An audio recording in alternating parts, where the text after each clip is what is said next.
कैसे आप लोग। मैं दुर्गे जायसवाल। कल क्लास के लिए थोड़ी सी विलंब हो गई तो उसके लिए माफी चाहता हूँ। आज से हम लोग अगला सेक्शन आपके सामने लेकर आए जिसका नाम है आधुनिक भारत का इतिहास एवं भारतीय राष्ट्रीय आंदोलन। ये आपकी परीक्षा के दृष्टिकोण से एक महत्वपूर्ण अध्याय में से एक है। और अगर आप किसी भर्ती परीक्षा की तैयारी कर रहे हैं, सामान्य अध्ययन के दृष्टिकोण से इतिहास का सबसे महत्वपूर्ण अगर कोई पोर्शन है, कोई अगर देखा जाए तीनों में, एशियंट, मेडिवल और मॉडर्न में, तो मॉडर्न हिस्ट्री सबसे ज्यादा महत्वपूर्ण होती है, क्योंकि परीक्षा में जो प्रश्न बन रहे हैं, बनाए जा रहे हैं, वे सबसे ज्यादा इन्हीं जगह से आते हैं।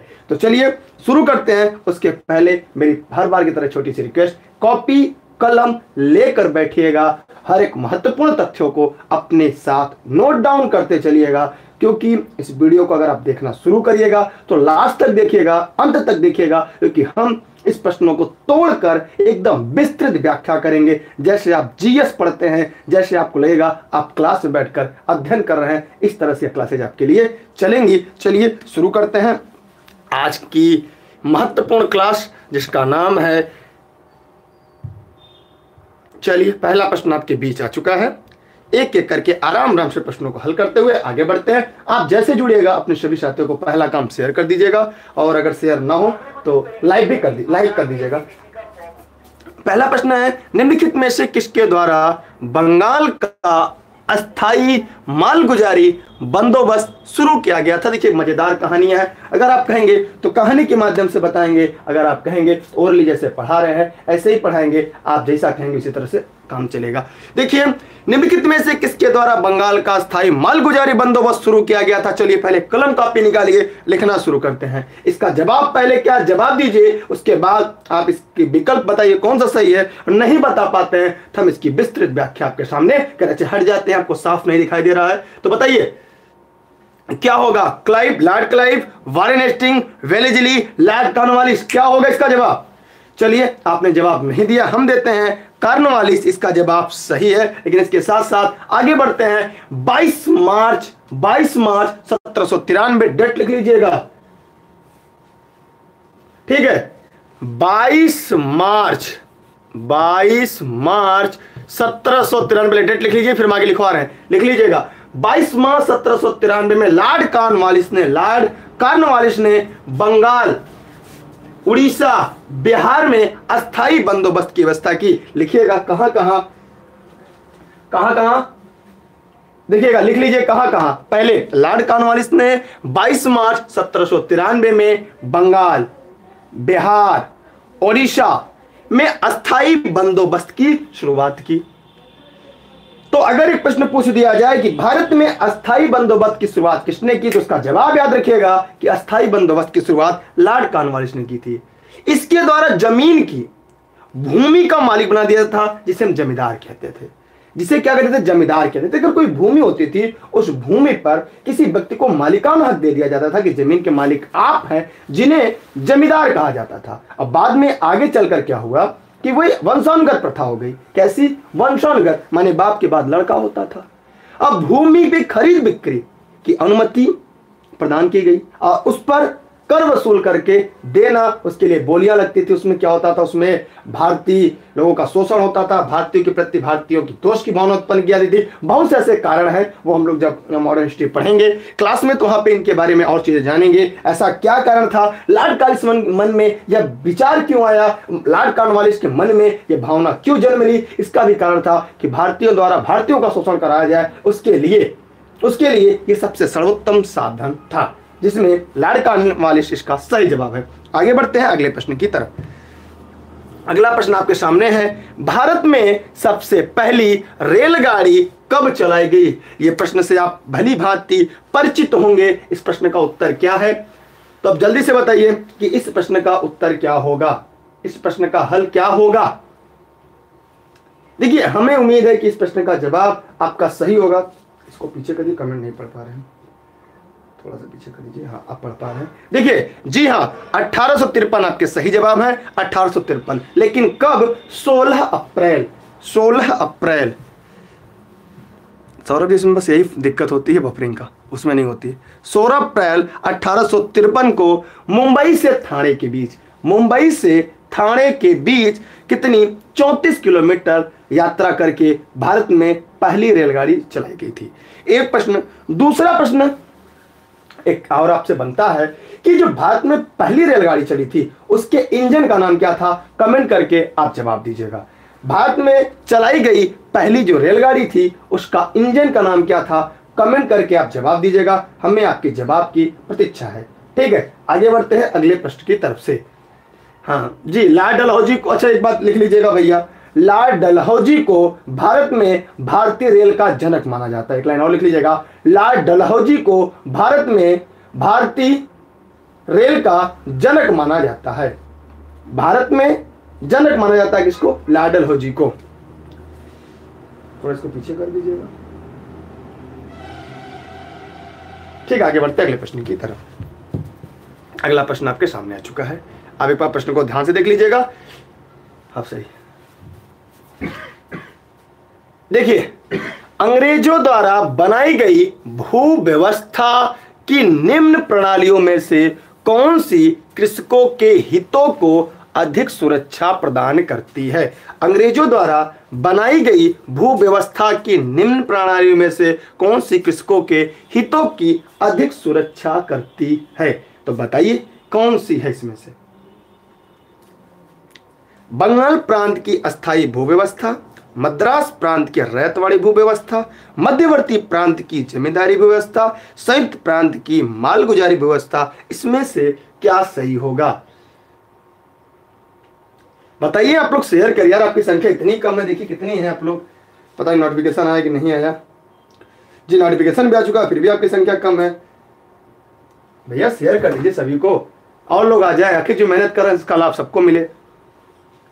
एक दिन अगर क्लास नहीं चल रही तो आप लोग लगते हैं बहुत दिन से क्लास नहीं चल रही है, कल तबीयत ना सही होने की वजह से कल की क्लास नहीं ले पाए थे, तो यहां पे बताना है क्या होगा। देखिए इसका होगा मद्रास प्रांत की रैयतवाड़ी भू व्यवस्था। अगर इसके बारे में कुछ लिखना चाहे तो लिख लीजिएगा। अंग्रेजों द्वारा बनाई गई मद्रास प्रांत की जो रैयतवाड़ी भू व्यवस्था थी, जो रैयतवाड़ी भू व्यवस्था थी, यह कृषकों के हितों को अधिक सुरक्षा प्रदान करती थी। क्या करती थी? कृषकों के जो हित थे उसमें अधिक सुरक्षा प्रदान करती थी। रैयतवाड़ी व्यवस्था मुख्य रूप से मद्रास और मुंबई में लागू की थी। मद्रास और मुंबई, ध्यान लिखना चाहे लिख ले। मुंबई बंबई जिसे कहते थे, पूर्व बंबई था, मुंबई हो गया। मद्रास और बंबई में लागू की थी रैयतवाड़ी व्यवस्था। इसमें कृषकों के हितों को खासकर ध्यान रखा गया था। इस व्यवस्था के अनुसार प्रत्येक जमीन का जो धारक होगा को भूस्वामी स्वीकार कर उसे लगान देने का शर्त तय की गई। यह व्यवस्था 1820 में लागू की गई। लिखना चाहे लिख ले, यह व्यवस्था 1820 में लागू की गई। रैयतवाड़ी भू व्यवस्था 1820 में लागू की गई। मद्रास और मुंबई प्रांत में यह केवल लागू की गई थी। ठीक है, इसे लिखना चाहे तो लिख लें, बाकी आपकी इच्छा। स्क्रीनशॉट चाहे तो कर ले, कॉपी कलम पे लिखते चलेंगे, आपके लिए हितकर है, बाकी आप समझे। अगले प्रश्न की तरफ हम आगे बढ़ते हैं। अगला, भारत में टेलीग्राम पहली बार कब यूज किया गया था? आइए इसका एक ट्रिक बता देंगे ताकि आप कभी ना भूलें। ठीक है, एक छोटी सी ट्रिक के माध्यम से हम इसको समझने का प्रयास करेंगे। देखिएगा, भारत में डाक तार रेलवे, भारत में डाक तार रेलवे शुरुआत करने का श्रेय एक ही व्यक्ति को जाता है। वह व्यक्ति कौन है? लॉर्ड डलहौजी। लॉर्ड डलहौजी का शासनकाल 1848 से 56 तक रहा। लॉर्ड डलहौजी का जो शासनकाल था वह 1848 से 1856 तक था। के शासनकाल में, लॉर्ड डलहौजी के शासनकाल में 1853 में प्रथम टेलीग्राम जो लाइन थी वो कोलकाता से आगरा तक के लिए प्रारंभ की गई। 1853 में कोलकाता से आगरा, लिख लीजिएगा कोलकाता, क्योंकि ये पूछ सकता है कोलकाता, कलकत्ता पहले नाम था, कोलकाता से आगरा पहली बार 1853 में टेलीग्राम की शुरुआत की गई। भारत में डाक व्यवस्था की शुरुआत इसी समय 1853 में ही की गई लॉर्ड डलहौजी के द्वारा। ठीक,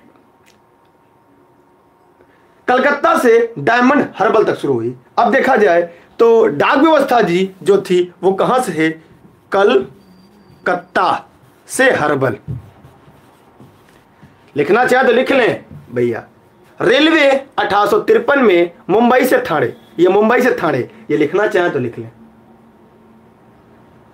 लिखना चाहे तो लिख लें आप लोग। ये बहुत इंपॉर्टेंट की पॉइंट है आपके लिए, बेशक आप जानते होंगे लेकिन तीनों लिख लीजिएगा कि 1853 में डाक तार रेलवे लॉर्ड डलहौजी ने लाया था। तो पहला जो तार था टेलीग्राम वह कोलकाता से आगरा के बीच 1853 में प्रारंभ किया गया। जबकि अगर हम देखें कि पहला डाक, तो जो डाक था कलकत्ता से हर्बल के लिए 1853 में, पहला रेलवे 1853 में कहां से, मुंबई से ठाणे के बीच। ये तीनों स्थान, तीनों की पॉइंट आप लिख लीजिएगा। ये तीनों की पॉइंट एक जगह मिलना मुश्किल है लेकिन परीक्षा के दृष्टिकोण से ये सबसे ज्यादा महत्वपूर्ण लगा, हमने आपको नोट डाउन करा दिया। बाकी आपकी इच्छा, आप लिखें या ना लिखें। यह कंपनी के पोस्ट तथा टेलीग्राम विभाग द्वारा संचालित किया जाता था। कंपनी माने ईस्ट इंडिया कंपनी। ठीक है, आप लोग शेयर कर देंगे अन्य लोग के पास पहुंच जाएगा, नहीं शेयर करेंगे कोई बात नहीं, क्योंकि हम जीएस को तोड़ कर बताएंगे। ठीक है, आगे बढ़ रहे हैं अगले प्रश्न की तरफ। अगला आपके सामने है, निम्नलिखित में से किसके द्वारा बंगाल में इस्तमरारी बंदोबस्त परमानेंट सेटलमेंट लागू किया गया था। क्या गजब गजब के प्रश्न आज लाए हैं। ये सब केवल एनसीईआरटी किताबों में मिलेंगे जो प्रश्न है, इसके उत्तर अगर आपको मिलना है तो एनसीईआरटी किताब पढ़ लीजिए, कक्षा 8 की, कक्षा 10 की, कक्षा 12 की। आपको गारंटी इस बात की है कि आपके प्रश्न गलत नहीं होंगे। उसके बाद अगर पढ़ना, स्पेक्ट्रम पर डालिएगा।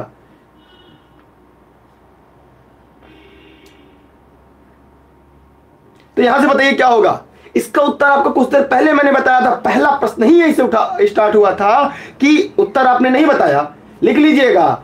कॉर्नवालिस 1793 में पहला प्रश्न यही स्टार्ट किया था हमने। लॉर्ड कॉर्नवालिस 1793 में जमींदार को भूमि का मालिक बना दिया। ध्यान सुनिएगा, जैसे जो जमीन होती थी उस जमीन को जमींदार का मालिक बना दिया गया। इसके बाद जमींदार को भूमि का लगान 8/9 भाग कंपनी को देना था। ध्यान सुनिए, 1/9 भाग जमींदार लेता था। ध्यान से लिख लीजिएगा ये पॉइंट, जमींदार लेता था। जबकि 8/9 हिस्सा ये मिलता था कंपनी को। कंपनी का मेरा मतलब है ईस्ट इंडिया कंपनी, इसका मतलब है east India company.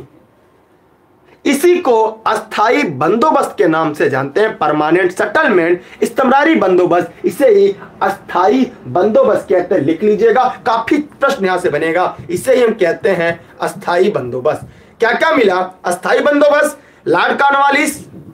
Lord Cornwallis के शासनकाल में लागू किया गया। इसमें भूमि का मालिकाना हक जमींदार को दे दिया जाता था। जमींदार इस पे लगान वसूलता था। लगान वसूल करने के बाद 1/9 हिस्सा अपने पास रखता और 8/9 हिस्सा ईस्ट इंडिया कंपनी को देता था। सोचने की बात है कि भारत के सोने की चिड़िया के पंख को किस तरह से नोचा जा रहा था। जमीन हमारी, देश हमारा, लेकिन हमें जो बंदोबस्त में क्या कर देना था, टैक्स अदाई करना था प्रत्येक कृषक को, वो किसको देना था, अंग्रेज को देना था। सोचिए हमारा देश को किस तरह से नोचा गया है, किस तरह से नोचा गया। इसको हमें प्राचीन इतिहास, मेडुअल हिस्ट्री और मॉडर्न हिस्ट्री पढ़ने के समय इस बात को ध्यान रखना है कि उस समय की भारत की स्थिति क्या रही होगी। इस स्थिति को भी सोच कर चलना है, क्योंकि मैं आपको डिटेल में तो नहीं पढ़ा रहा हूं, लेकिन मैं ये चाहूंगा कि आप हर एक तथ्यों से चलते चले। जैसे अगर पूछ दिया जाए कि स्थायी बंदोबस्त कब शुरू किया गया, तो 1793 में। लिख लीजिएगा 1793 में। किसने शुरू किया, लॉर्ड कॉर्नवालिस ने शुरू किया। किसने, लॉर्ड कॉर्नवालिस ने शुरू किया। दूसरी बात, उसका काम क्या था, अंग्रेजों को, जो अंग्रेज थे वो पूरा जमीन जो थी इंडिया की उनका हो गया। अब वो उसकी नीलामी करते थे। जैसे आप कभी गाड़ी खड़ा करते हैं तो पर्चा लेके आता है, कहता है नगर पालिका को टैक्स देना है। तो नगर पालिका टैक्स मतलब वो सरकार की जमीन नगर पालिका को दिया जाता है, उसकी बदले वो क्या होते हैं, नीलामी होती है। तो जमींदार को देते थे ताकि जमींदार भारतीय होता था। यदि भारतीय का शोषण करेंगे तो क्या होगा, उनमें अंग्रेजों के प्रति द्वेष की भावना नहीं उत्पन्न होगी। यही बात लॉर्ड कॉर्नवालिस ने सोचा। लॉर्ड कॉर्नवालिस के मन में यह बात आई कि अगर हम डायरेक्ट जब डायरेक्ट हम टैक्स लेंगे, कर लेंगे, लगान लेंगे, तो एक भारतीय के लिए अंग्रेजों के प्रति देश की भावना होगी। लेकिन अगर एक भारतीय का शोषण करेगा तो अंग्रेजों को कोई दिक्कत नहीं होगी। इसलिए लॉर्ड कॉर्नवालिस ने परमानेंट सेटलमेंट, अस्थायी बंदोबस्त 1793 में शुरू की, जिसमें मालिकाना हक जमींदार को दे दिया और जमींदार का काम होता था कि वह जो लगान वसूलता था उसका 1/9 हिस्सा अपने पास और 8/9 हिस्सा किसको देता था, वह अंग्रेज को दिया करता था। और इस प्रकार भारतीयों का शोषण हुआ करता था और एक भारतीय का शोषण करता था। यह थी अंग्रेज की नीति। आगे बढ़ते हैं, इसके स्क्रीनशॉट चाहे तो ले ले, यहां से कई प्रश्न बनेंगे। जमींदार में कितना मिलता था, कितना कंपनी को मिलता था, कब लाया गया, कौन लाया, किस समय लागू किया गया। ठीक, आगे बढ़ते हैं अगले प्रश्न की तरफ। चाहे तो स्क्रीनशॉट क्लिक कर सकते हैं, आप शेयर कर देंगे तो अन्य लोग के पास भी पहुंच जाएगा। मुझे नहीं पता पढ़ाने में क्या ऐसी कमी रहती है कि आप लोग शेयर नहीं करते, संख्या कम रहती है। बाकी बहुत सारे मैंने देखा है कि लोग बेवकूफ़ बनाते हैं, उनके यहाँ भी संख्या काफ़ी अच्छी रहती है। हम टॉपिक के अलावा बाहर बात नहीं करते, फिर भी यहाँ संख्या कम रहती है। कोई कमी रहे तो आप कमेंट करके जरूर बताइएगा, लेकिन शेयर मत करना मत भूलिएगा। भारतीय सिविल सेवा किस गवर्नर जनरल या वायसराय के दौरान प्रारंभ की गई? इसमें भी कई तथ्य हैं, जब इसे डिटेल में पढ़ेंगे तो वहां पे हम लोग देखेंगे। कोई कमी रहेगी कमेंट करके बताइएगा, लेकिन बस ये भी बताइएगा ऐसा क्या कारण रहता है कि इतनी मेहनत करने के बाद। देखिए, भारतीय सिविल सेवा किस गवर्नर जनरल वायसराय के शासन का दौरान आरंभ की गई थी? बताइए भी कुछ देर पहले, लॉर्ड कॉर्नवालिस। अभी जिसको हमने पढ़ा था लॉर्ड कॉर्नवालिस, सही है। लॉर्ड कॉर्नवालिस ने भारत में ब्रिटिश क्षेत्रों के प्रभावी प्रशासन के लिए उसने सिविल सेवा की प्रारंभ की। उसने क्या की? सिविल सेवा की प्रारंभ की। उन्होंने अधिकारियों के लिए सख्त नियम बनाए। उनके वेतन वृद्धि को वरिष्ठता से जोड़ा गया। उन्हें भारतीय लोक सेवा का जनक कहा जाता है। अगर परीक्षा में प्रश्न आ जाए कि भारतीय लोक सेवा का जनक किसे कहते हैं, तो बस साफ है कि भारतीय लोक सेवा का जनक किसे कहते हैं? भारतीय लोक सेवा जनक किसे? लॉर्ड कॉर्नवालिस को कहते हैं। किसे कहते हैं? लॉर्ड कॉर्नवालिस को। लॉर्ड कॉर्नवालिस को भारतीय लोक सेवा का जनक कहा जाता है। इसके बारे में और आगे पढ़ेंगे। इसमें भी बहुत सी कूटनीतियां जुड़ी हुई थी। माने अंग्रेजों की जो आपके सामने पढ़ रहे हैं, ये ऐसा नहीं था कि भारतीय सिविल सेवा में चुनकर जाए। इसके लिए भी कई बातें थी। जब हम लोग पढ़ेंगे आगे तो इसके बारे में अन्य तथ्यों को भी चर्चा करेंगे, तथ्यों पर भी प्रकाश डाला जाएगा। आगे बढ़ते हैं अगले प्रश्न की तरफ। अगला आपके सामने आया है, भारतीय स्वाधीनता bill London house of common में पहली बार कब पेश किया गया? ध्यान सुनिएगा, भारतीय स्वाधीनता बिल लंदन में हाउस ऑफ कॉमन में कब पेश किया गया? माने भारत को स्वतंत्र करने के लिए यह पहली बार कब पेश किया गया?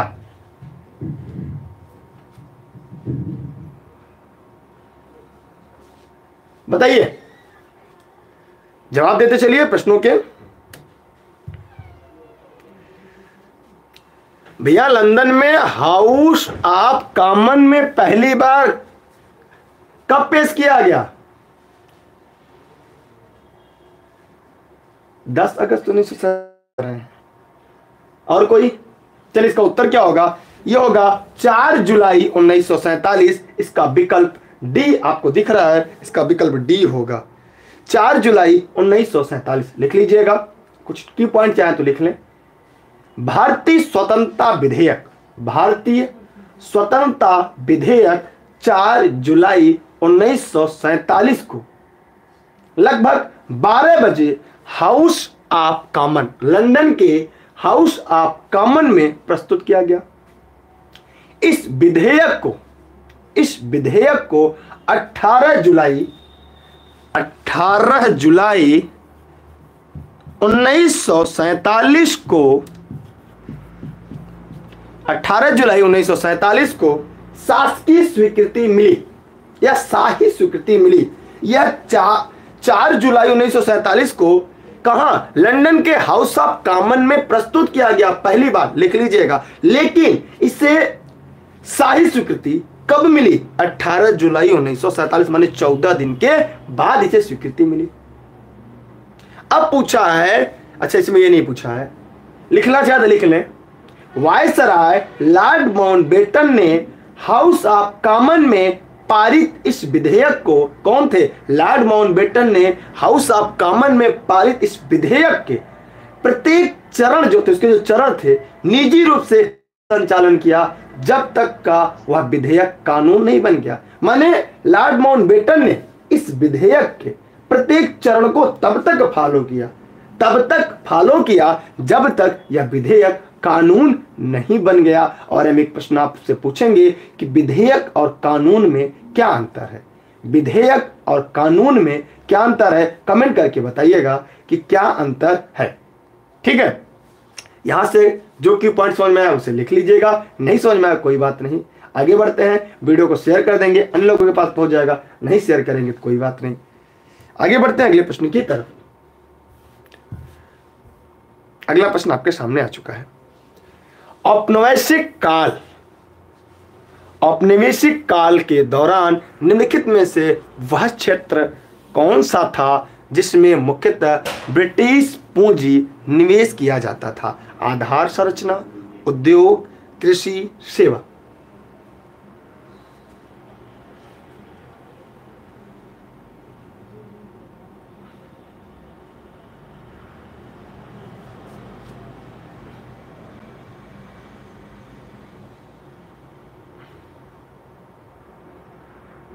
बताइए कहां? देखिए, एक बात को ध्यान समझिएगा, अंग्रेजों के लिए जो भारत था एक बाजार था। क्या था? भारत के लिए एक बाजार था। आप लिखना चाहें तो कुछ टॉपिक को लिख सकते हैं, सुन सकते हैं, सुनिएगा, फिर आप इसका जवाब दीजिएगा। मैं चाहूंगा कि सबसे पहले अगर वीडियो को लाइक नहीं किया तो लाइक कर दे, शेयर नहीं किया शेयर कर दे। अगर कोई कमियां है तो कमियां जरूर बताइएगा, हम आगे से सुधार करेंगे ताकि और लोग को ये समझ में आए कि अगर वास्तव में स्कोर करना है, वास्तव में सिलेक्शन लेना है, क्या इस तरह से प्रश्न को पढ़ना चाहिए, हल करना चाहिए नहीं। अगर कोई ऐसी समस्या हो तो आप कमेंट करके बताइएगा। आइए हम आगे पढ़ते हैं। भारतीयों के यहाँ सबसे बड़ा बाजार था। बाजार किसके लिए था? क्योंकि अंग्रेज जो थे वो रॉ मटेरियल ले जाते थे, कच्चा रॉ मटेरियल ले जाते थे और वहां से फिनिश गुड बनाते थे। जैसे वो कृषि से उपलब्ध, इसमें कह सकते हैं अंग्रेज की जो भूमि जो नीति थी, उनके चलते सरकार जो उनकी थी उनको खाद्यान्न कच्चे माल की निर्यात की सुविधा प्राप्त हुई और इसी की इंग्लैंड को जरूरत थी। वस्तुतः अंत में जाकर सरकार जमींदारों के माध्यम से किसानों से फसल पैदा करवाती और फसल पैदा करवाने के बाद अधिक हिस्सा अपने पास रखती और जिसका निर्यात करके सरकारें मुनाफा कमा सकती थी, कंपनी को मुनाफा मिलता था। वह अपना जो उद्योग था वो कच्चा उद्योग इंग्लैंड में लगाती, यहां से कृषि का सामान ले जाके फिनिश गुड बनाकर वापस हमें बेचती। जैसे रुई, पटसन, नील, अफीम, चाय इत्यादि वो हमसे ले जाती और उसे रॉ मटेरियल बनाकर फिर हमें वापस बेचती। इसी कारण औपनिवेशिक काल के दौरान में कृषि इनकी मुख्यतः पूंजी निवेश किया गया, उनको द्वारा पूंजी निवेश कृषि क्षेत्र में किया गया। अब सूत ले जाकर कपड़ा बनाकर हमें बेचते, हमारा यहाँ सूत ले जाते, कपड़ा हम ही को लाके बेचते। इस प्रकार क्या होगा? कृषि इसका जवाब सही होगा। ठीक है, आगे बढ़ते हैं।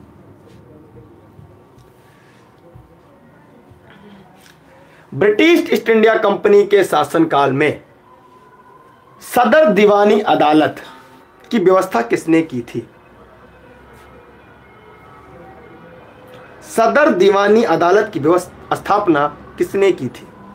Wellesley, Warren Hastings, Dalhousie, Cornwallis. आराम से जवाब दीजिएगा, कोई जल्दबाजी नहीं है।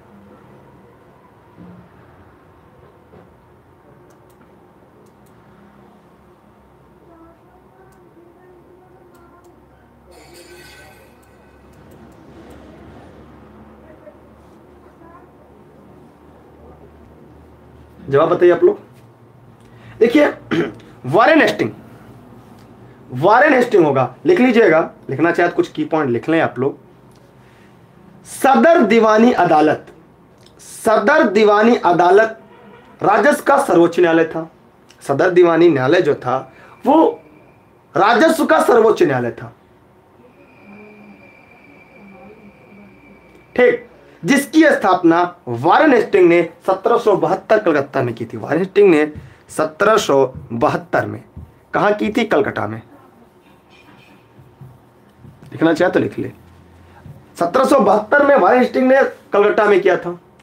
गवर्नर जनरल, जो गवर्नर जनरल और ईस्ट इंडिया कंपनी के जो परिषद के सदस्य न्यायालय के न्यायाधीश थे।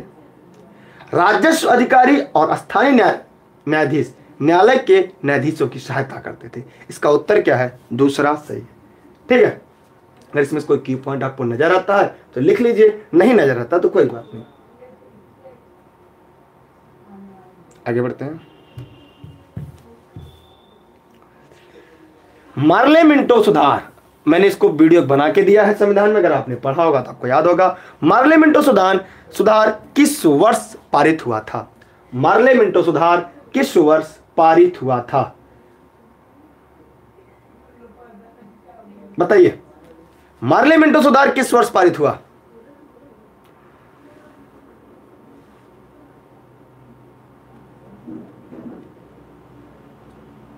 देखिए, इसमें मार्ले अलग थे, मिंटो अलग थे। मार्ले अलग और मिंटो अलग थे। 1919 का सही है, जो कमेंट कर रहे हैं 1919 सही है। देखिए, भारतीय परिषद अधिनियम 1919 या मार्ले मिंटो सुधार 1909 तथा मार्ले मिंटो सुधार अधिनियम 1909 ब्रिटिश संसद द्वारा 1909 में पारित किया गया।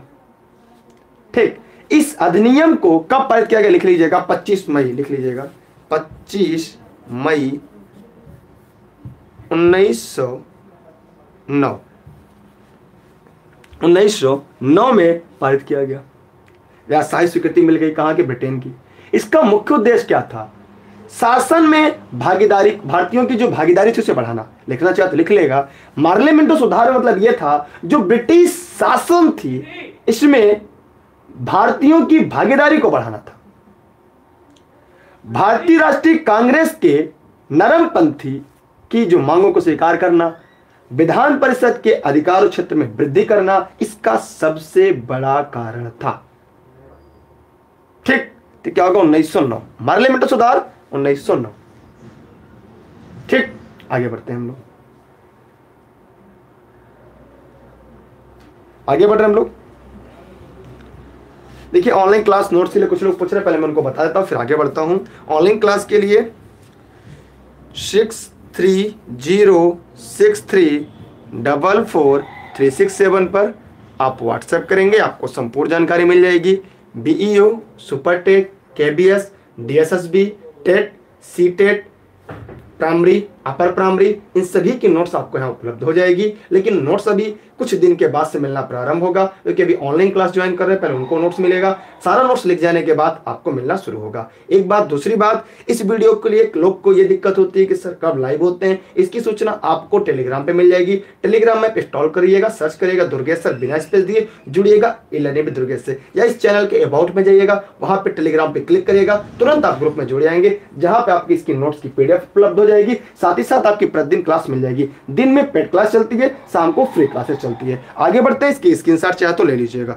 अगले प्रश्न की तरफ हम आगे बढ़ते हैं। अगला प्रश्न आपके सामने है, ये काफी इंपॉर्टेंट प्रश्न है। ब्रिटिश साम्राज्यवाद के दौरान भारत का आर्थिक अफवाह का सिद्धांत किसने प्रस्तुत किया? हम आपके पास जो प्रश्नों की सीरीज लेकर आते हैं वह एक बेहतरीन प्रश्नों की सीरीज होती है, जो एनसीईआरटी के आधार पर होती है। अगर आपको एनसीईआरटी पढ़ने में दुविधा असुविधा होती है तो आप इस प्रश्नों को हल कर लीजिए, इसका सॉल्यूशन आपको एनसीईआरटी में मिलेगा। ये उत्तर प्रदेश में आयोजित विभिन्न बड़ी भर्ती परीक्षाओं का एक सार है, जो मैं आपके सामने प्रतिदिन एक एक करके लाता हूं। और बाकी आपकी इच्छा, आपको पढ़ना है तो मोस्ट वेलकम, नहीं पढ़ना है तो कोई बात नहीं। ब्रिटिश साम्राज्यवाद के दौरान भारत के आर्थिक अफवाह का सिद्धांत दादा भाई नौरोजी ने लाया था। इनके बारे में हमने कुछ बातें अर्थशास्त्र में पढ़ा था और आगे भी अर्थशास्त्र में इनके बारे में पढ़ेंगे। ठीक है, आगे बढ़ते हैं अगले प्रश्नों की तरफ। इसका उत्तर क्या होगा? दादा भाई नौरोजी। इसमें ज्यादा डीप में नहीं जाना है, बनर्जी के बारे में नहीं बताना है, गोपाल कृष्ण गोखले के बारे में, गांधी जी के बारे में, क्योंकि इनके सबके बारे में हम प्रश्नों की सीरीज लेकर आएंगे। जैसे कोई कह रहा है सर गांधी जी क्या थे, तो मैं गांधीवादी युग लेकर आऊंगा, जहां पे मैं लगभग 150 प्रश्न गांधी जी से कराऊंगा जो परीक्षा में पूछे जा सकते हैं। गोपाल कृष्ण गोखले, डब्ल्यूसी बनर्जी जब हम लेकर आएंगे कांग्रेस, भारतीय राष्ट्रीय कांग्रेस, तो वहां पे एक अध्याय हम पढ़ेंगे, वहां पे इनका भी जिक्र आगे पढ़ेंगे, नरम दल में। तो इसलिए इन विकल्पों की चिंता ना करें, हम इसके लिए आपके लिए पहले टॉपिक डिजाइन कर लिए, आपको क्या क्या पढ़ाना है, कैसे कैसे पढ़ाना है। ठीक है, क्लास चल रही है, क्लास एक एक करके चलेगी, 6-6 घंटे एक पेड क्लास चलेगी, उससे ज़्यादा क्या लेंगे? 6 से 7 घंटे की क्लास मिल रही है आप लोग 8-8 घंटे की, अब इससे ज़्यादा कितनी क्लास दिया जाए आपको? अंग्रेजों ने भारत में रेलवे किस उद्देश्य से शुरू की थी? एक प्रश्न यहाँ पे आ गया आपका कि अंग्रेजों ने भारत में रेलवे शुरू करने का उद्देश्य क्या था? अभी हम लोगों ने पढ़ा था कुछ देर पहले डाक तार रेलवे, तो डाक तार रेलवे पढ़ लिया तो लाल डलहौजी के बाद शासनकाल में आया था। लेकिन एक बात हमने पढ़ना हम लोगों ने भूल गया, ठीक, एक बात हम लोगों ने पढ़ना ये भूल लिया कि आखिर उनका उद्देश्य क्या था? ये डाक तार रेलवे भारत में लाने का ये उद्देश्य क्या था? उनका प्रमुख उद्देश्य क्या था? किस वजह से ये लाए थे? बताइए आप लोग, किस वजह से डाक तार रेलवे को भारत में लाया गया था?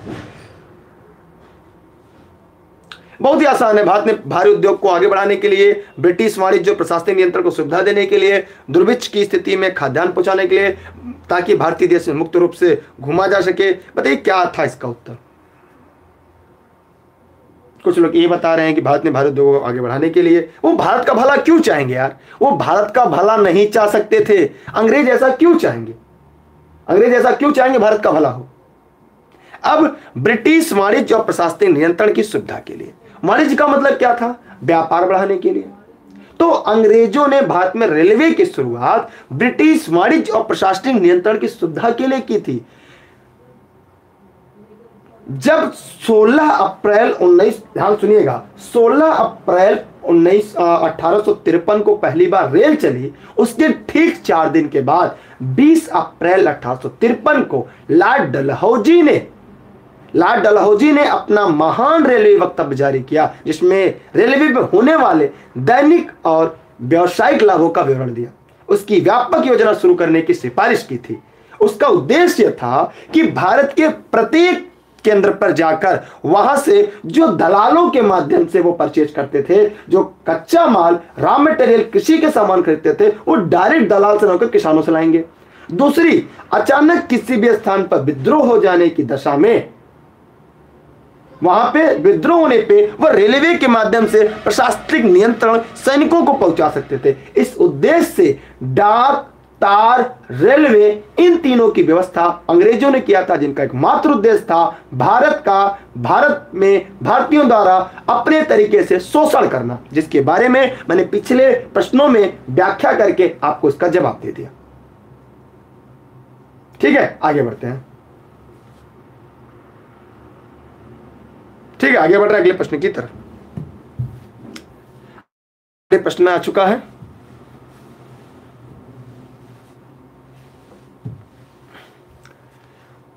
उन्नीसवीं शताब्दी में भारतीय हस्तशिल्प उद्योग के पतन का कारण क्या बन गया था? यह पूरा एनसीईआरटी की प्रश्नों की सीरीज है। अगर आप एनसीईआरटी प्रश्नों की सीरीज पढ़ना चाहते हैं तो पढ़ लीजिए, यह आपके लिए एनसीईआरटी की तरह रामबाण का काम करेगा। बाकी ये लाइव क्लास आपके लिए चल रही है, ये पूरी तरह से लाइव है। आपको तो तरीका पता ही, मैंने कहा ये सभी आ जाए, आंखों के लगा दिया कर, ये 80% सही होता है। तो यहां पे है कि केवल ब्रिटिश निर्माण उद्योगों को प्रतिस्पर्धा होती थी, केवल भारतीय रियासतों का समाप्त हो जाना, केवल विदेशी शासन की स्थापना, तो यहाँ पे ये सभी होगा, आलप दीज होगा। आइए इसके बारे में कुछ बातें जानते हैं। अंग्रेजी शासन के चलते देसी रजवाड़े समाप्त हो गए।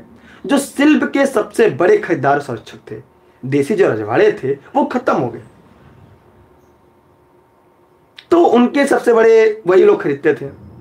बाजार में मशीनों के आने से सस्ते कपड़े आने लगे। हथकरघा उद्योग में प्रतिस्पर्धा नहीं कर सके। अब हाथ से सूत काटते थे, एक दिन में 1 शर्ट बनता था, मशीन आता था तुरंत 10 शर्ट बना देता था। तो भैया ये महंगे होते थे, इन्होंने समाप्त कर दिया। मशीनों के आगे बढ़ने से गांव के बढ़ई, बुनकर, चर्मकार, इनकी स्थिति खराब हो गई।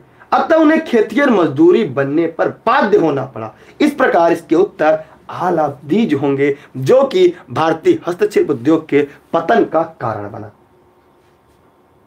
भारतीय हस्तशिल्प उद्योग के पतन के ये सभी कारण बने। ठीक है, अगले प्रश्न की तरफ आगे बढ़ते हैं।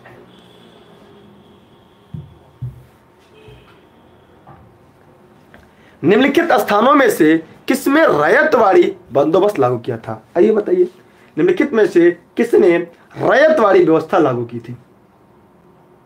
ये हमने शुरुआत में पढ़ लिया, ये शायद पहला दूसरा प्रश्न से शुरुआत इसी से हुई थी।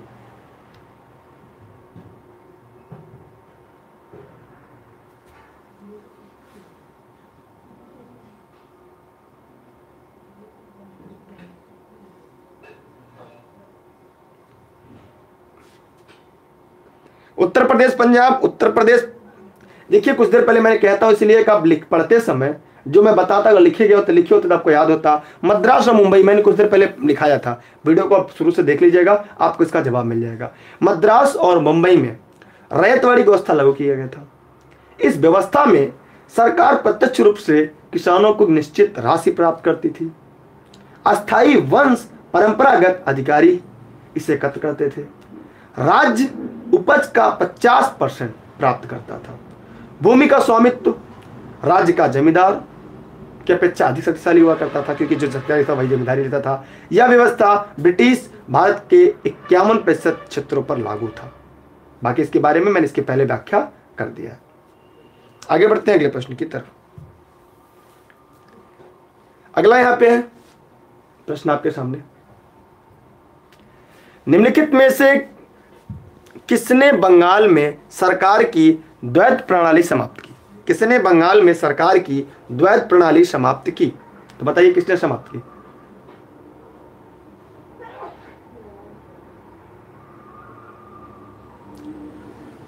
Lord Clive, Lord Cornwallis, Spencer, Lord Warren Hastings. देखिए लिखना चाहे लिख लें।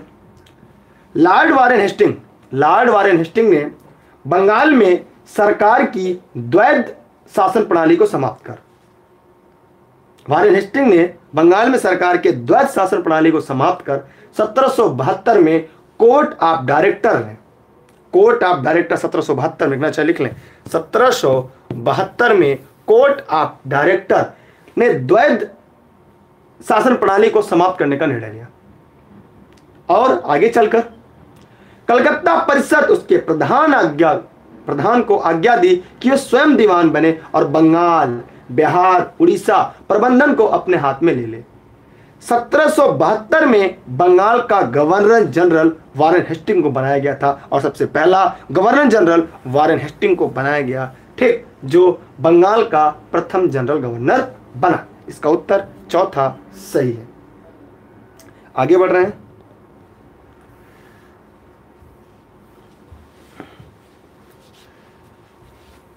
एक काम करते हैं, आज के लिए इतना ही करते हैं। अगले प्रश्न के लिए हम लोग अगले दिन पढ़ते हैं, कारण कि आपकी संख्या कम हो रही, मुझे नहीं पता कि पढ़ाने में क्या कमी आ रही है। मैं इसे सुधार करता हूं, फिर अगले दिन आके हम देखते हैं ऐसा क्या कारण है कि इतना बेहतर पढ़ाने के बाद भी आपकी संख्या लगातार कम होती जा रही है। अगर आपको ऐसा लगता हो कि डीप में पढ़ाना गलत है तो हम डीप में ना पढ़ाई करें। अगर आपको लगता है कि अन्य लोगों की तरह कि पहले का ये सही, दूसरे का ये सही, तीसरे का ये सही है, इस तरह से पढ़ाया जाए वो सही है, आप जैसा कहें वैसा बताएं। कि अगर इतनी मेहनत से पढ़ाने के बाद आपकी संख्या इतनी कम रहती है तो इस बात को लगता है कहीं ना कहीं पढ़ाने में कोई कमियां हैं, जिसकी वजह से आपकी संख्या लगातार कम रहती है। मैं ये प्रयास करता हूं कि मैं इसकी विस्तृत व्याख्या आपके सामने इसलिए करता हूं सभी प्रश्नों की, ताकि भविष्य में कभी आप तो अगर अन्य जगह कहीं पढ़ना हो या कहीं अन्य जगह अगर जाते हैं तो आपको वहां दिक्कत ना हो। क्योंकि सबसे बड़ी दिक्कत होती है एक्सप्लेनेशन वही बेहतर कर पाएगा जिसको पहले से कॉन्सेप्ट क्लियर हो, जिसने बेहतर तरीके से तैयारी की हो। बाकी विकल्प बताना तो कोई भी रट्टा मार के विकल्प बताया जा सकता है, लेकिन उसकी हर एक तथ्यों को आपके सामने रखना, जहां पे एक बार अगर आपने पूरी क्लास नहीं पढ़ी है कहीं, फिर भी इनके आधार पर आप रुचिकर हो सकता है, आपके अंदर जिज्ञासाओं का जन्म हो सकता है। इस आधार पर हम आपको पढ़ाने का प्रयास करते हैं। लेकिन फिलहाल स्वास्थ्य भी नहीं सही था, कल हम लाइव नहीं आ पाए थे, आज हम लाइव आए हैं, फिर भी आपकी संख्या प्राय कम रहती है। और अगर आपको ऐसा लगता है कि कमी है तो कमी बताइएगा, मैं उससे सुधार करूंगा। लेकिन आपकी संख्या इतनी कम रहने पे तो मुझे इस बात को बड़ा लगता है कि अन्य लोग की जगह जहां, ठीक है, तो आप बताइएगा कमेंट करके, जैसा भी लगेगा तो हम उसको सुधार करके दोबारा आएंगे और प्रयास करेंगे कि और बेहतर किया जाए ताकि आपकी संख्या काफ़ी ठीक ठाक रहे। तो आज ये 15 क्वेश्चन की सीरीज हमने ख़त्म कर दी मॉडर्न इंडिया की, जहाँ पे हमने इसके बाद नेशनल मतलब हम एक साथ हम लोग ये पढ़ रहे हैं। कारण ये है कि भारतीय स्वतंत्रता आंदोलन एक साथ और मॉडर्न हिस्ट्री दोनों कंबाइन करके पढ़ रहे हैं। आगे प्रयास ये करेंगे, अगर आपका रिस्पांस बेहतर हो तो पढ़ाएंगे, नहीं पढ़ाएंगे अगर आपको इच्छा है आप बता दिएगा, हम क्लास नहीं लेंगे इसकी। क्योंकि आपकी संख्या कम रहने कोई मतलब नहीं होता। लोग को लगता है पता नहीं क्या पढ़ा रहे, मुझे भी इस बात से भी लगता है यार इतनी मेहनत मैं कर रहा हूँ आप लोग के लिए।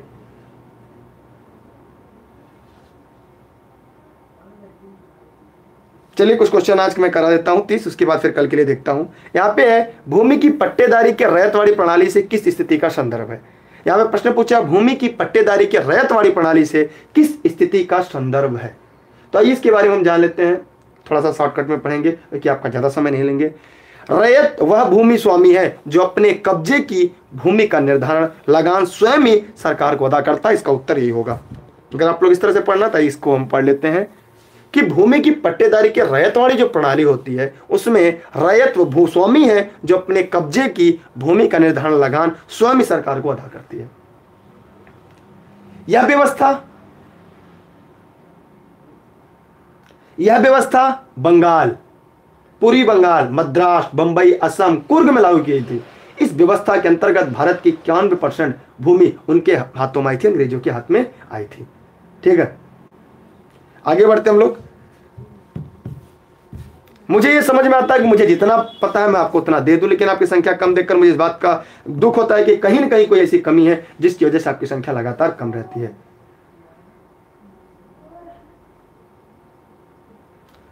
भारत की स्वतंत्रता के समय तक विद्यमान मद्रास प्रेसिडेंसी को किसने स्थापित किया था।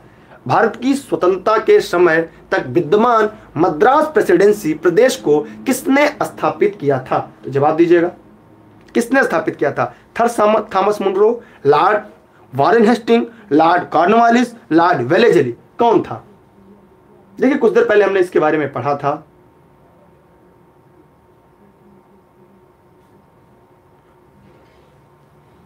देखिए इसमें होगा सर थॉमस मुनरो। क्या होगा, सर थॉमस मुनरो। इसके बारे में जान लीजिएगा कि यह प्रतिभाशाली प्रशासक था। मुनरो 1820 में, लिखना चाहिए लिख लेगा, 1820 में 1820 में मद्रास का गवर्नर बना और यह वह रैयतवाड़ी व्यवस्था लागू की। उसमें कृषकों को भूमि का स्वामी माना गया। मद्रास में यह मुनरो का महत्वपूर्ण योगदान रहा जिसका नाम क्या था, रैयतवाड़ी व्यवस्था। यह कृषकों के लिए उसने शुरू किया था। ठीक है, तो यहां पे हमने क्या देखा, भारत की स्वतंत्रता के समय तक विद्यमान मद्रास प्रेसिडेंसी प्रदेश के किसने स्थापित किया। तो सर थॉमस मुनरो 1820 में। ठीक, आगे बढ़ते हम लोग अगले प्रश्न की तरफ। ऊपर वाले प्रश्न का उत्तर क्या था आपको मैंने बता दिया कि यहां पर रैयतवाड़ी वो भूमि स्वामी है जो अपने कब्जे की भूमि का निर्धारण लगाने के लिए करता है। इसका विकल्प ए सही था।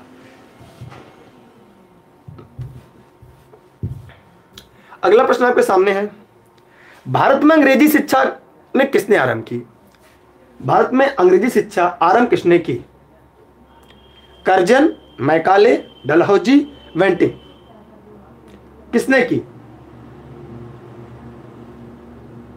देखिए आप लोग कई बार इसको पढ़ लिया होगा, इसके बारे में हम बता देते हैं। पहले इसके विकल्प क्या है मैं बता देता हूं, फिर आगे हम ये प्रयास करेंगे आपके इसके बारे में विस्तृत व्याख्या करेंगे। ठीक है, ये है लॉर्ड मैकाले।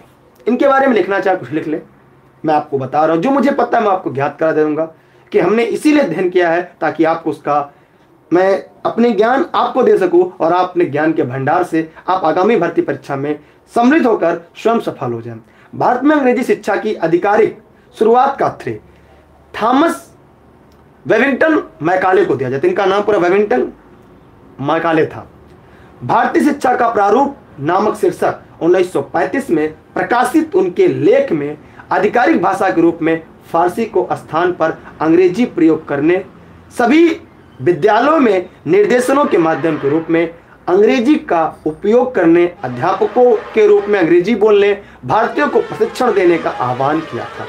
बात को समझिएगा, भारतीय शिक्षा का प्रारूप फारसी की जगह अंग्रेजी में 1935 में प्रस्तुत किया। लिख लीजिएगा, भारतीय शिक्षा का प्रारूप 1935 में, अंग्रेजी शिक्षा अधिनियम 1835, अंग्रेजी शिक्षा अधिनियम 1835 के रूप में लॉर्ड बेटिंग द्वारा उनके विचारों का समर्थन और कार्यान्वयन भी किया गया था। ठीक, इस प्रकार इसका उत्तर लॉर्ड मैकाले सही है। ठीक है, आगे बढ़ते हैं अगले प्रश्न की तरफ।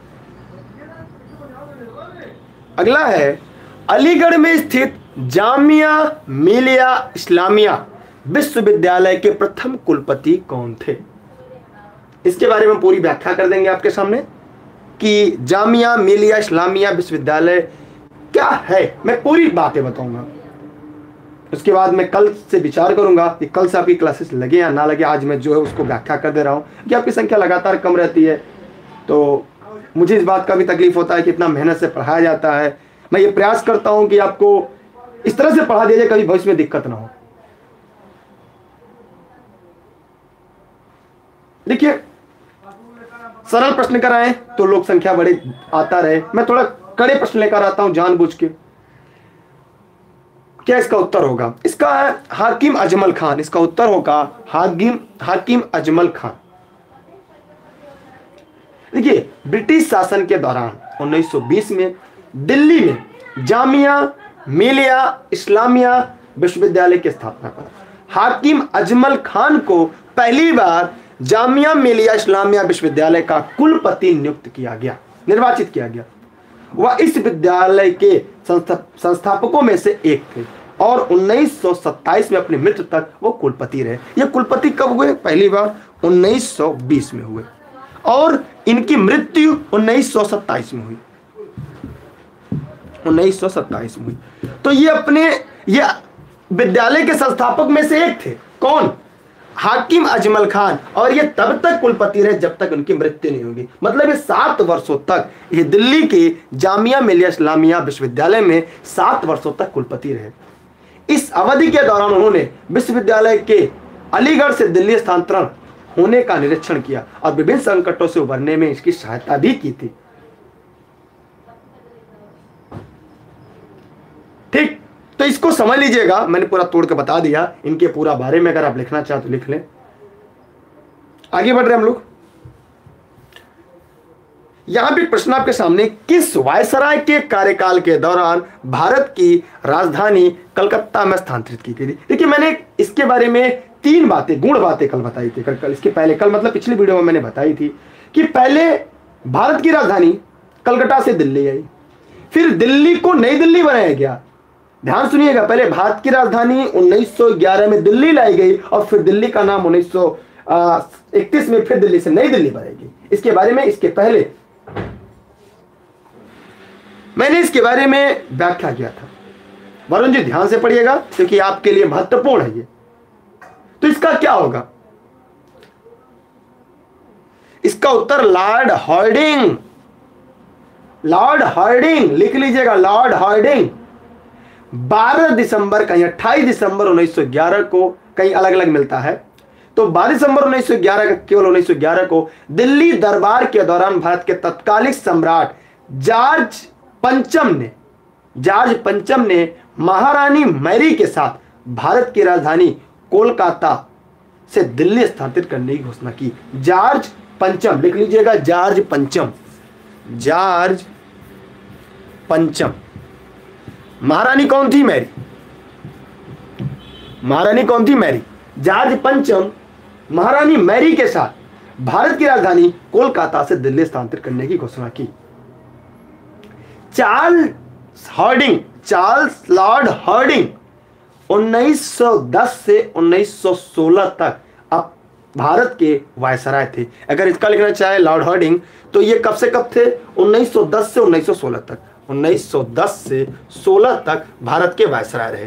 क्या रहे ये? भारत के वायसराय चार्ल्स लॉर्ड हार्डिंग। और 1912 में राजधानी के वास्तविक जो हस्तांतरण हुआ उसका सर्वेक्षण किया था। किसने? लॉर्ड हार्डिंग ने।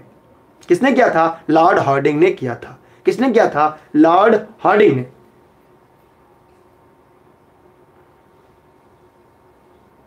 ठीक है, तो इतने कॉन्सेप्ट क्लियर हुए। आगे हम लोग बढ़ते हैं। यहां से अगर कोई स्क्रीनशॉट चाहे ले ले। जॉर्ज पंचम ने मैरी के साथ घोषणा की थी। लॉर्ड हार्डिंग 1910 से 16 तक वायसराय था भारत का और राजधानी को परिवर्तित किया गया। इसके पहले भी मैंने कल के पिछले वीडियो में मैंने इसके बारे में विस्तृत व्याख्या किया था। आगे बढ़ते हैं। भारत में प्रथम रेलवे लाइन निम्नलिखित में से किसने बिछवाई? तो कुछ देर पहले मैंने बताया था, William Dudley, Roger Smith, George Clive, Warren Hastings. किसने सबसे पहले रेलवे लाइन बिछाई थी? देखिए, कई बातें यहां पे हमने सीखा आज कि डाक तार रेलवे कौन लाया था? लॉर्ड डलहौजी। लेकिन ये नया प्रश्न है, ये बहुत ही नया टाइप का प्रश्न है। यहां पे आप गलतियां कर सकते थे। वो गलती ये थी कि भारत में रेलवे लाइन, अगर गलती से यहां पे कोई एक विकल्प लॉर्ड डलहौजी होता, आप लॉर्ड डलहौजी लगाते, जबकि लॉर्ड डलहौजी नहीं होगा। क्या होगा इसका जवाब? आराम से जवाब दीजिएगा। नहीं है तो हम इसको बताएंगे आसानी से। पहले आराम से आप जवाब दीजिए, देखते हैं किनके जवाब सही होते हैं।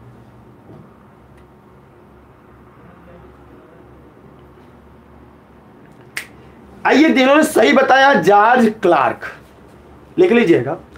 भारत में प्रथम रेलवे लाइन जॉर्ज क्लार्क ने बिछवाई थी। कब?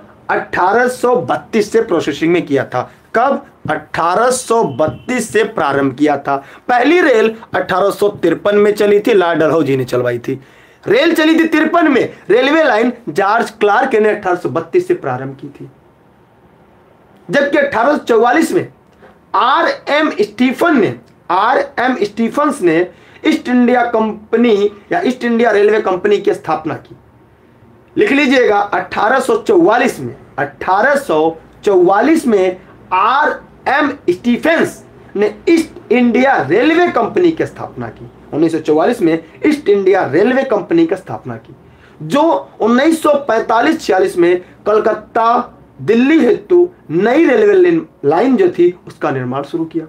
अंत में 1853 में मुंबई से थाने पहली ट्रेन चली लगभग 34 किलोमीटर, जिसका इंजन क्या था? मैंने इसके पहले नाम पूछा था कि ब्लैक ब्यूटी, मैडम क्वीन, क्या नाम था? कमेंट करके जवाब दीजिएगा। चलिए, ठीक, कहां से? तो जो 1853 में चली वो कौन था? लॉर्ड डलहौजी के शासनकाल में 34 किलोमीटर मुंबई से थाने चली। लेकिन रेलवे लाइन बिछाने का श्रेय 1832 में जॉर्ज क्लार्क को जाता है, जबकि भारत में East India Railway Company R M. Stephens ने 1844 में स्थापित की।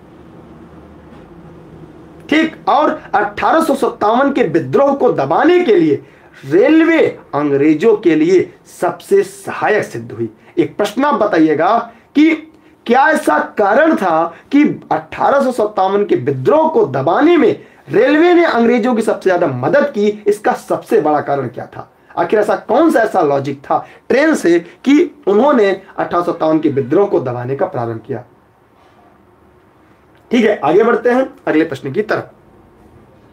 यहां से अगर कुछ महत्वपूर्ण टॉपिक लगे तो आप लिख लीजिएगा। अगला प्रश्न है, भारत में डाक व्यवस्था शुरू करने वाला ब्रिटिश गवर्नर जनरल कौन था? इसके पहले भी मैंने डाक के बारे में कई बातें बता दिया था। कब से कब चलाई गई थी पहली डाक तार? कब चलाई? रेलवे। तो मैंने डाक, तार, रेलवे तीनों के बारे में विस्तृत व्याख्या कर दिया। अब बताइए, भारत में डाक, तार, रेलवे एक ही व्यक्ति ने शुरू की थी। कौन? लॉर्ड डलहौजी। लॉर्ड डलहौजी ने भारत में डाक, तार, रेलवे तीनों की शुरुआत की गई थी। इसके बारे में लिखना चाहे तो लिख लें। पहली बार 1854 में डाक टिकट प्रचलन में आया। लिख लीजिएगा, पहली बार 1854 में डाक टिकट आया। पहली बार 1854 में डाक टिकटों का प्रचलन प्रारंभ हुआ। पहली बार 2 पैसे में भारत में कहीं भी 2 पैसे के टिकट में कहीं भी पत्र भेजा जा सकता था। लिख लीजिएगा, प्रारंभ में पहली बार 2 पैसे के टिकट से भारत में कहीं भी पत्र को भेजा जा सकता था। 1854 में पारित पोस्ट ऑफिस एक्ट द्वारा तीनों प्रेसिडेंसियों में डाकघर की अच्छी देखभाल के लिए एक महानिदेशकों की नियुक्ति की गई, जो आगे चलकर इसके बारे में हमने पीछे पढ़ लिया। ठीक है, आगे बढ़ते हैं। आप लोग पूरे मनोयोग के साथ पढ़िएगा, हम इसकी विस्तृत व्याख्या करेंगे।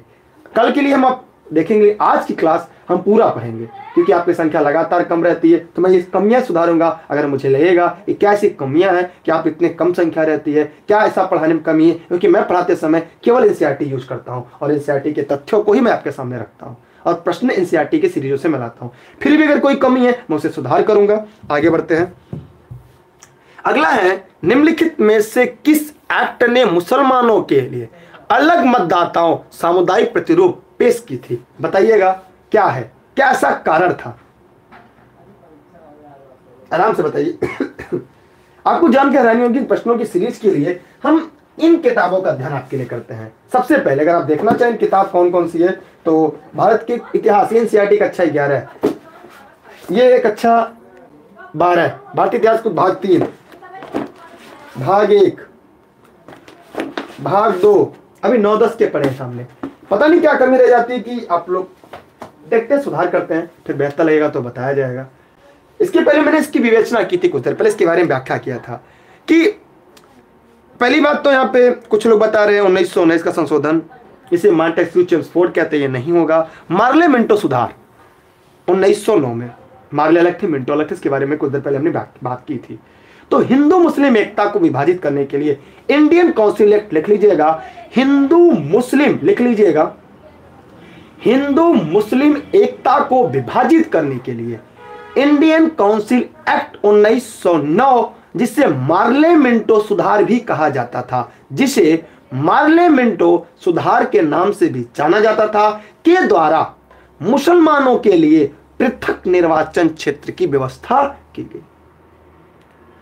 यह एक्ट एक अनिवार्य शर्त के साथ, यह एक्ट मार्ले मिंटो सुधार या भारत शासन अधिनियम 1909 एक अनिवार्य शर्त के साथ उनकी सापेक्षिक जनसंख्या, जैसे भारतीय जनसंख्या का 25% के आधार पर परिषदों और सामाजिक विधानमंडल में आरक्षित सीटों की संख्या निर्धारित करता है, जिसके तहत मुस्लिम सीट पृथक निर्वाचन क्षेत्र के लिए केवल मुस्लिम मतदाता ही मतदान कर सकेंगे। तो यह पहली बार 1909 के मार्ले मिंटो सुधार या भारत शासन अधिनियम 1909 के द्वारा इसे जमीन पर उतारा गया, जहां पे केवल मुस्लिम मतदाता ही मतदान करेगा, मुस्लिम सीटों पर केवल मुस्लिम मतदाता मतदान करेगा। ऐसा एक्ट कब लाया गया? 1909 में लाया गया। ठीक है, कोई दिक्कत, कोई समस्या? आगे बढ़ते हैं। अगला है, भारत में बजट व्यवस्था का आरंभ किस वायसराय के काल में हुआ? अभी हाल ही बजट पेश किया गया, तो भारत में बजट व्यवस्था का आरंभ किस वायसराय के काल में हुआ?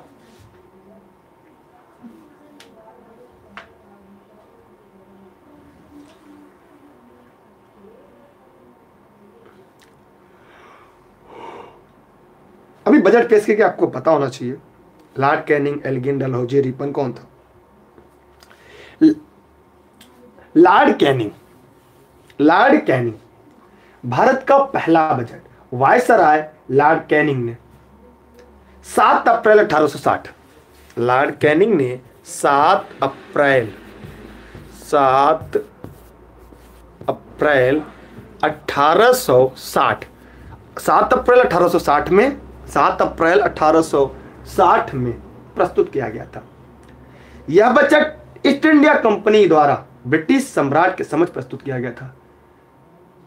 अगर पूछा जाए, ये एक प्रश्न मैं आपको बता रहा हूं, आप लिख लीजिएगा। यहां पे एक प्रश्न ये बनेगा, मेरी बात सुन लीजिएगा, हो सकता है आपके भविष्य में काम आए। भारत में बजट व्यवस्था के समय वायसराय कौन था? लॉर्ड कैनिंग थे। अगर ये पूछा जाएगा कि भारत का पहला बजट किसने प्रस्तुत किया, तब क्या बताएंगे? किसने प्रस्तुत किया? तो जेम्स विल्सन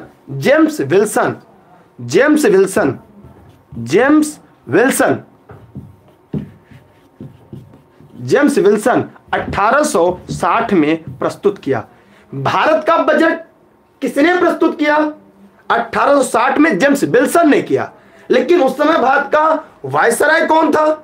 तो उस समय लॉर्ड कैनिंग था, और यह बजट 7 अप्रैल 1860 को पेश किया गया।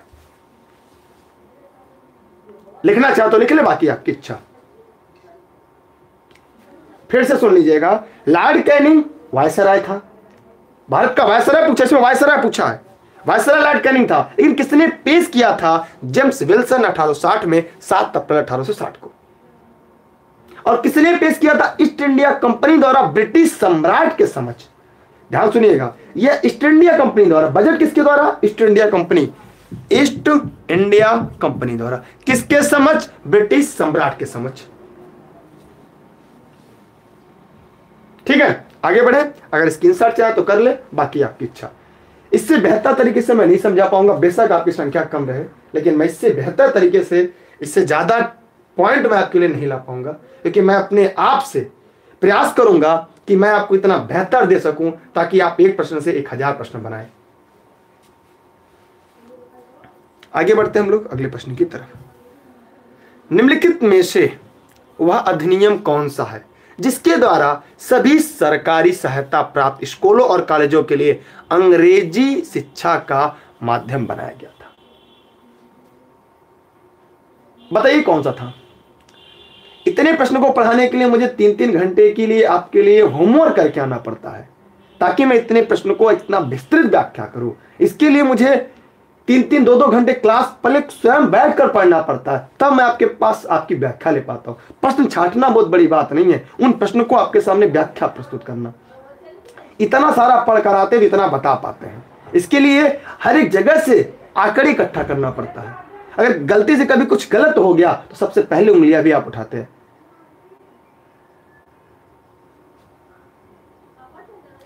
अब बताइए क्या होगा। पिट्स इंडिया एक्ट नहीं हो, एजुकेशन डिस्पैच 1854, अभी कुछ देर पहले पढ़ा हमने मैकालेज मिनट 1835, मैकाले पद्धति 1835 अधिनियम के द्वारा सभी सरकारी सहायता प्राप्त स्कूलों और कॉलेजों के लिए अंग्रेजी शिक्षा का माध्यम बनाया गया था। अगर उस समय देखिए कौन यहां का वायसराय या गवर्नर था तो लॉर्ड विलियम बेटिक 1828 से 35 तक था। के समय मैकाले की अनुशंसा पर अंग्रेजी को शिक्षा का माध्यम बनाया। मैकाले द्वारा कानून का वर्गीकरण भी किया गया। तो क्या होगा, मैकाले मिनट के नाम से जाना जाएगा जो 1835 में आए। ठीक, उसे मैकाले के नाम से जाना जाएगा। आगे बढ़ते हैं, यहां से कोई दिक्कत हो तो पूछ सकते हैं। भारतीय विश्वविद्यालयों की स्थापना सबसे पहले किसके समय हुई थी? भारतीय विश्वविद्यालय की स्थापना सबसे पहले किसके समय हुई थी?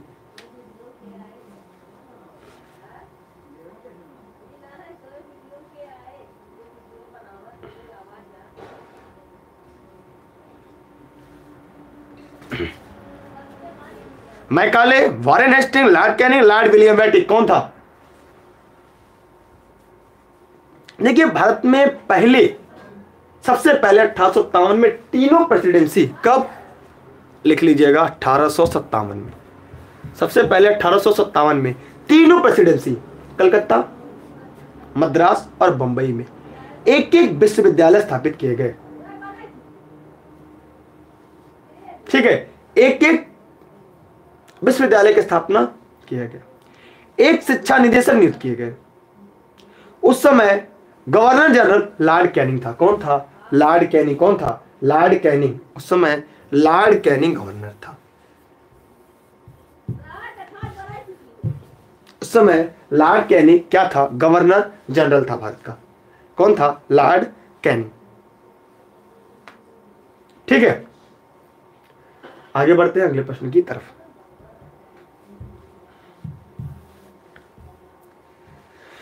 भारत में अंग्रेजी का पहला समाचार पत्र किसने शुरू किया? भारत में अंग्रेजी का पहला समाचार पत्र किसने शुरू किया?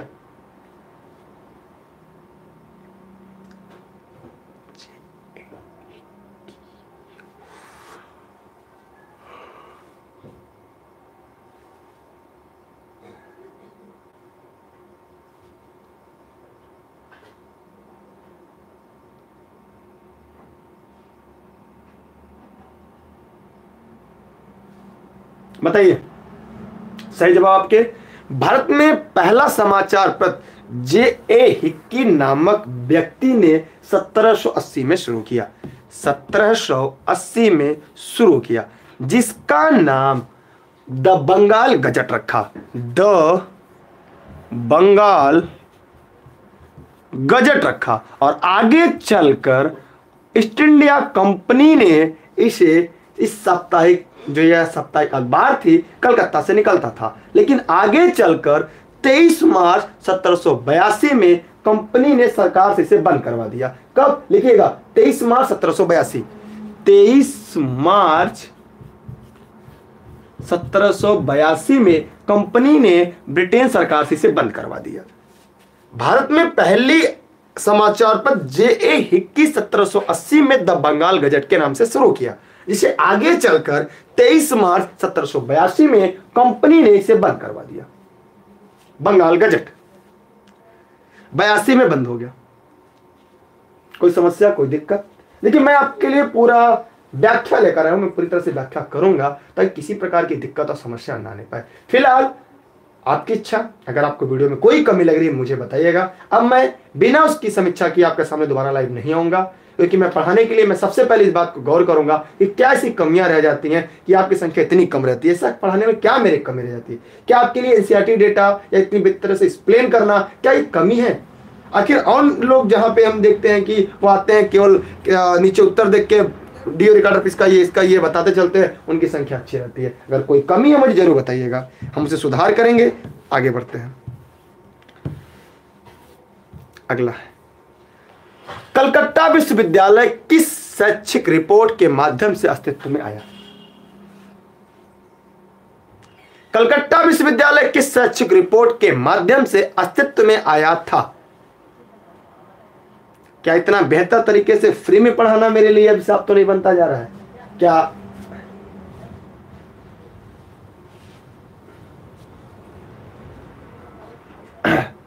कलकत्ता विश्वविद्यालय किस शैक्षिक रिपोर्ट के माध्यम से अस्तित्व में आया था? बताइए, क्या आया था? मैकाले का कार्यवित्त, हंटर आयोग, चार्टर अधिनियम, वुड का डिस्पैच?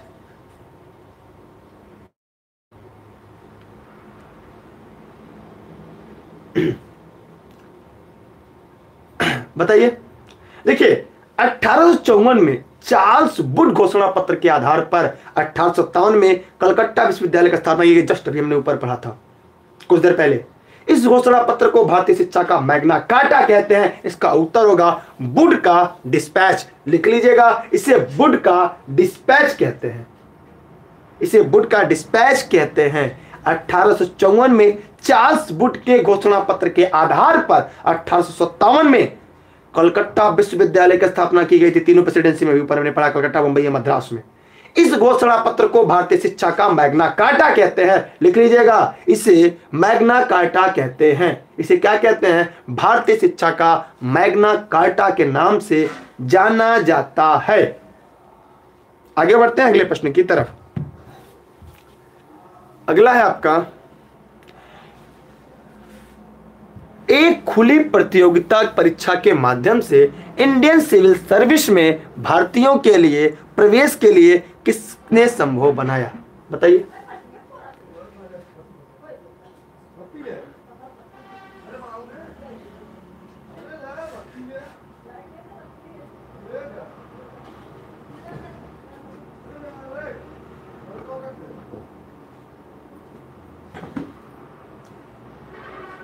जी, लॉर्ड डलहौजी सही जवाब।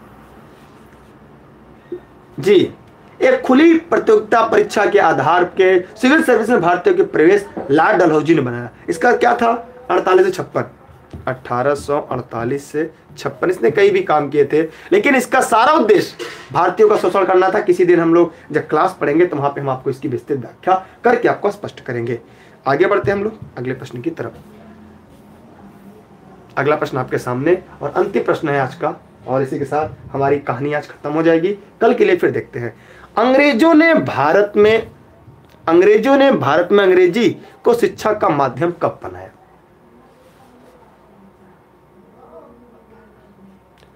अठारह सौ 13, 1833, 1844, 1835।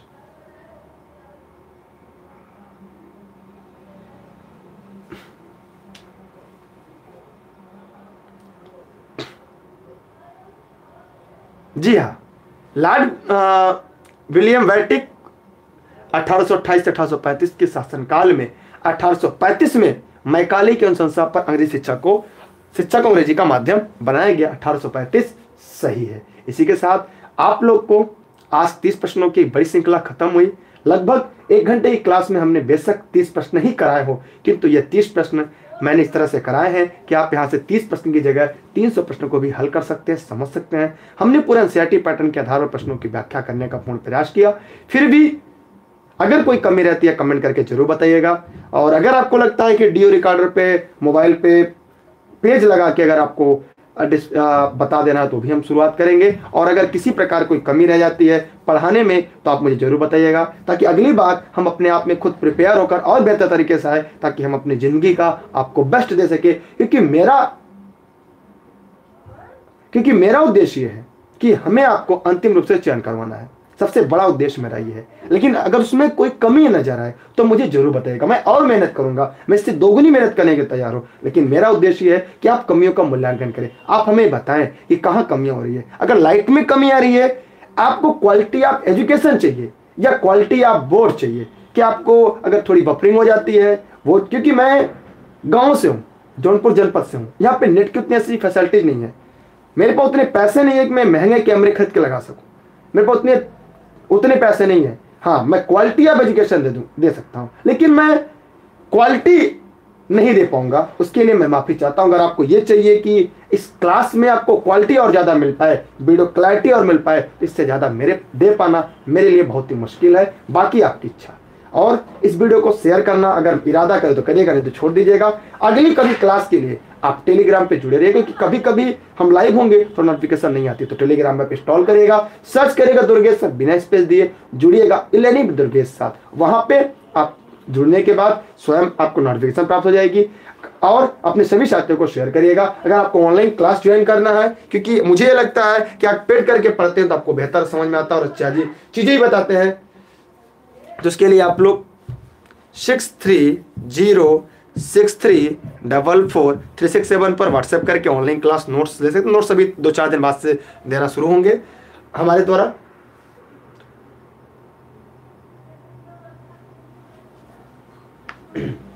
तो आप लोग को, कुछ लोग को समझ में आता है कि तुरंत उत्तर बताते चले, तो आपको उस तरह से पढ़ने का कोई मतलब नहीं। अगर आप मुझसे ये उपेक्षा करते हैं कि मैं खड़ा हूं बताऊं इसका ये सही इसका ये है, उसका पढ़ने से कोई मतलब नहीं है, क्योंकि जब तक आप उसकी पूरी तरह से व्याख्या नहीं करेंगे तब तक पढ़ने से कोई मतलब नहीं है। और दूसरी बात, कहीं पढ़िए, मैं रोज क्लास लेता हूं, कल मेरी तबीयत खराब थी, इस वजह से मैंने कल क्लास नहीं ली, लेकिन कोई ऐसा दिन नहीं है जिस दिन मैं लाइव क्लास ना लूं।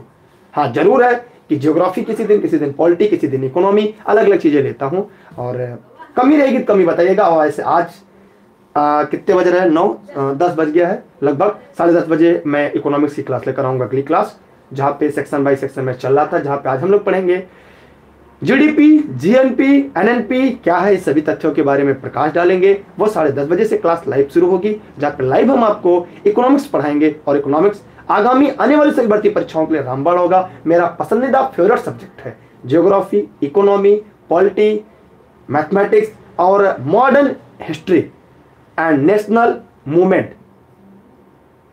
भारतीय आंदोलन, राष्ट्रीय आंदोलन। तो बाकी आपकी इच्छा, आपको अगर बेहतर लगे शेयर करिएगा। फेसबुक पेज है इलेनी दुर्गेश, स्वयं जुड़िएगा, उससे सभी साथियों को इनवाइट करिएगा, अपने सभी साथियों को, वो लोग भी जुड़ जाएं। बाकी जाने में यदि कोई कमी रहेगी तो कमेंट करके मुझे जरूर बताइएगा, ताकि मैं आगे से और बेहतर कर सकूं।